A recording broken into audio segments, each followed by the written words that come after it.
தலைமை என்பது பதவிகளால் சிறப்பது அல்ல, மாறாக சிறிய செயல்கள் மற்றும் நேர்மறை கருத்துக்களை எடுத்துக் கூறி பாராட்டி வழிகாட்டுவதுதான் தலைமை. அதுவும் யாரும் பார்க்காத போது தனிப்பட்ட முறையில் சில கருத்துக்களை பகிர்ந்து கொள்ளும்போது கேட்பவர்களுக்கும் ஒரு ஆர்வம், உற்சாகம் துள்ளும். பிறகு நான் ஏன் அப்படி செய்யக்கூடாது என்ற கேள்வியை கூட கேட்டுக்கொள்வார்கள்.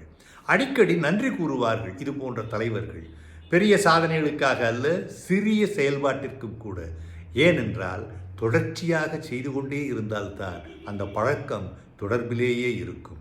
அடுத்தவர் கூறுவதை கவனமுடன் கேட்பார்கள்.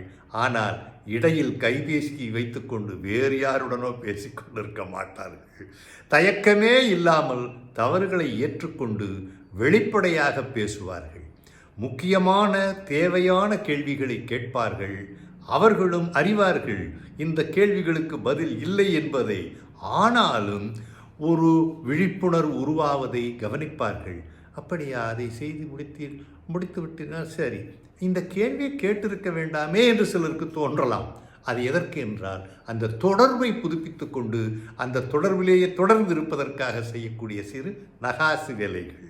நீங்கள் எப்படி இருக்கிறீர்கள் என்ற கேள்விக்கு பணி முடிந்ததா என்பதுதான் பொருளாக இருக்கும்.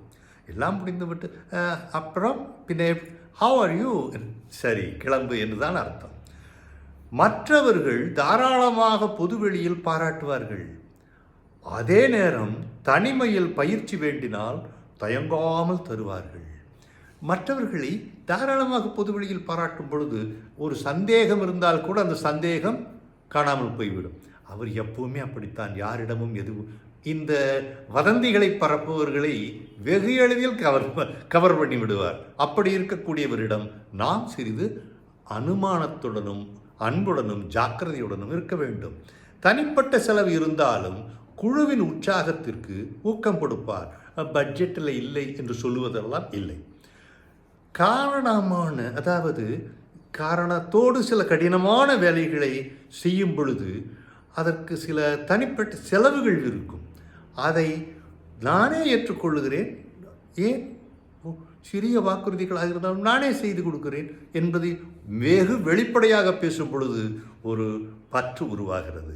கடினமான வேலைகளில் ஆர்த்தெழும் குணம் உள்ளவர்கள், அப்படியா நான் பார்த்து கொள்ளுகிறேன் போ என்று சொல்லுவார்கள் அல்லவா.